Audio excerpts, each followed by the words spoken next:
Salam para Livakulis. Anda dan saya adalah Livakulis, yaitu orang-orang yang dipakai oleh Tuhan untuk mempersiapkan terjadinya kebangunan rohani di bangsa ini.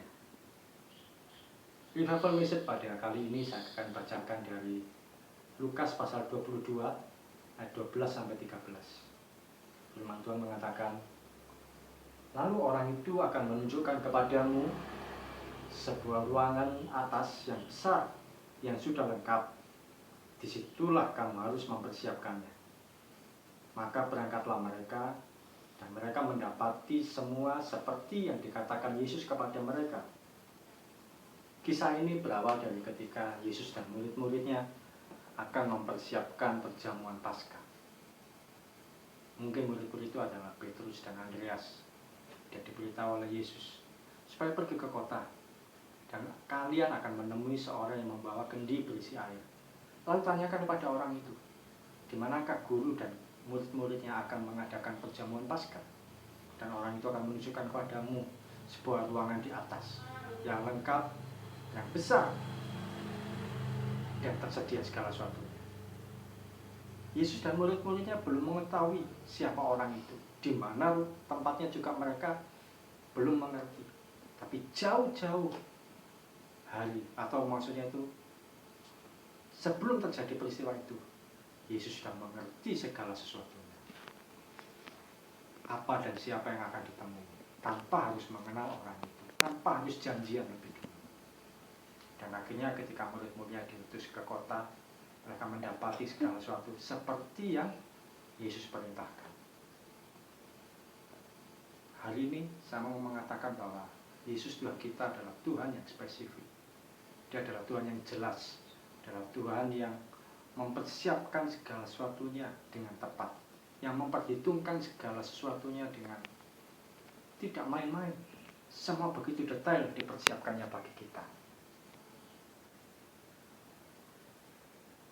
Sebagai gambarannya begini, kalau satu kali Anda diajak makan di sebuah food court, sebuah rumah makan yang banyak makanan, Anda diajak makan oleh seseorang yang Anda kenal, dan dia lebih kaya, dia siap membayar semua makanan yang Anda pesan, dan dia berkata, "Pilih, mau makan apa?"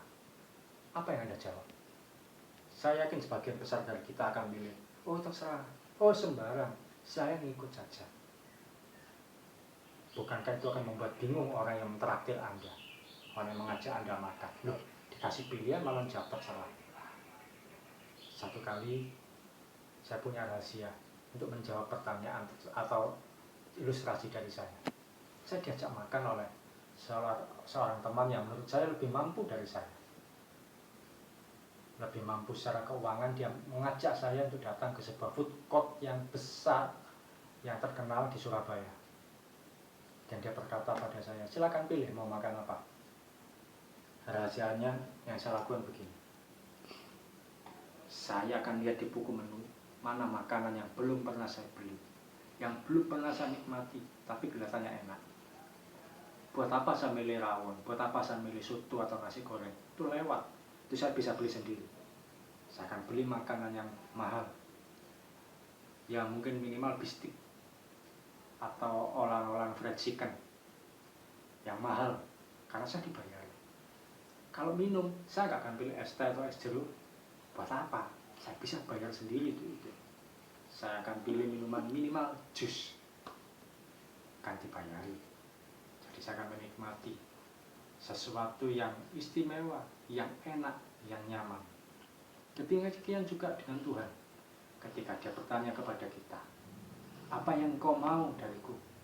Apa yang kau inginkan?" Seringkali orang-orang Kristen hanya menjawab dengan pertanyaan, dengan jawaban-jawaban yang sifatnya normatif, yang sifatnya itu sepertinya rohani. Misalkan begini, "Saya terserah Tuhan saja, saya ikuti kehendak Tuhan saja, saya mengalir saja apa maunya Tuhan." Tapi sebenarnya kata-kata itu tidak rohani. Karena apa? Tuhan mengajarkan kita untuk spesifik. Apa yang kau mau?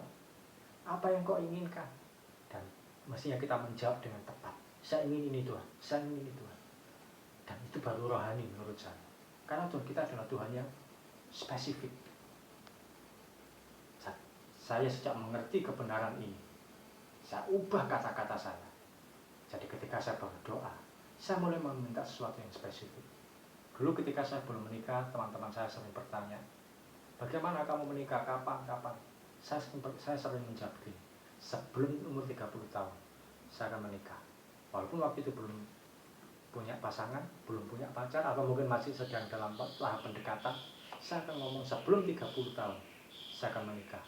Mengapa? Saya punya alasan, supaya jarak saya dengan anak yang akan lahir tidak terlalu jauh. Saya perkatakan seperti itu. Dan terjadi, saya menikah umur 29 tahun, anak saya lahir ketika saya berusia 30 tahun. Saya belajar untuk memperkatakan yang spesifik. Demikian juga dalam pelayanan yang Tuhan percayakan. Saya sejak dulu memimpikan bagaimana bisa melayani Tuhan.